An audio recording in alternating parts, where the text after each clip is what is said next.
Welcome to Nugget 217 with Steve and Dana Groman, and today we will be talking about elephants.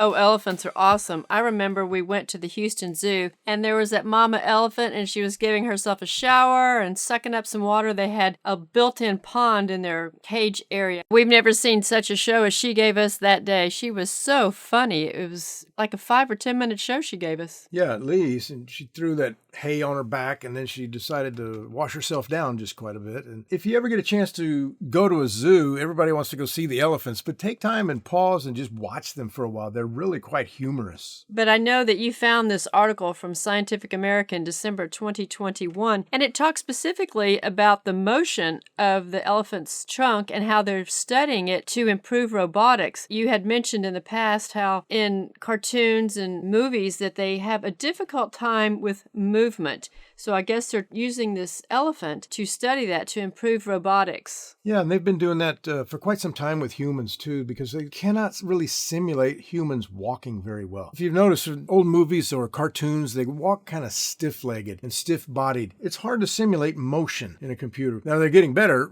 obviously, and they're using this study to actually help develop that motion smoothness in computer animated. Well, I see they have this graphics that has the 6 kinematic strategies used by elephants, and it talks about how they use the motion and how it's so smooth and determined. Yes, deliberate. That's the word I was searching for. And they're very, very, very powerful animals, but yet they're so delicate. It's amazing. They can pick things up. They can drink with this thing. They can snuggle with it. They can do all kinds of things with this trunk, and they just do what they do. And it's because God designed them. Yes, He designed them to have this trunk and to use it the way they need to use it.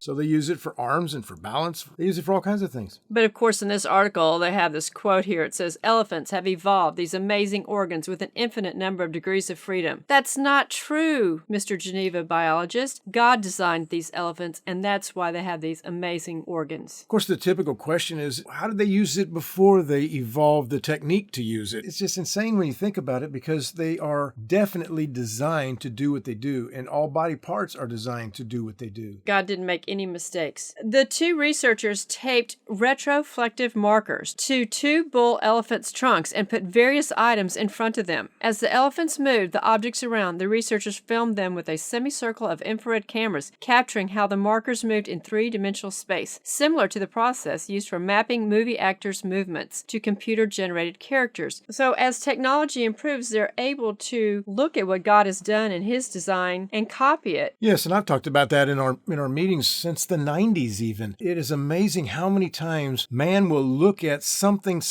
does, whether it's a bee, whether it's an ant, whether it's a kangaroo, it doesn't matter. Man looks at what animals have done, spiders spinning webs and such, to research and to more adequately develop the particular thing that they're working on. And they do it with all types of animals and motions and machinery and everything you can imagine. Well, what's interesting and sad is that these people will never give God the credit of designing this incredible, huge animal that can move so delicately, yet so powerful all at the same time. Yeah, and I mentioned that concept way back when too. I mean, in our first session of our creation seminar series, I would always include the videos of a bear that walked up right in our yard. The things are so powerful, these things. They can tear up anything, and they can climb trees, and they're huge, and they're heavy. They can be dangerous. Very, very dangerous. We were filming this thing and just watching her because she had torn up the bird feeder, and she was just gently moving blades of grass and weeds out of the way so she could get her tongue in there and just pick one up at a time. Amazing technique. This investigation into how an elephant's 40,000 trunk muscles work together will be invaluable for developing new versatile robots. 40,000 trunk muscles. That's a lot of coordination, wouldn't you think? Yes, but I'm more intrigued that an elephant has 40,000 muscles in its trunk. How many of you knew that an elephant had 40,000 muscles in its trunk? That can only be God designed. Yes, because they have to work together. Could not have evolved. No, they work together and they do exactly what God designed them to do. A team of engineers in Pisa, using the study data, expects to have a trunk-like robot prototype in 18 months. Once again, using what God did to help man to make machinery. Speaking of our creation seminar, these would make a great Christmas present for family, friends, anyone that has a student in public school or homeschool, your youth group, or especially your pastor. You can order your series today. It's almost 30 hours of information in 12 separate lessons. And if you order for Christmas time, we'll give you free shipping. Share our videos with friends and family on your social platforms. Subscribe to our channels. And if you want to help us grow our channels, we would be grateful.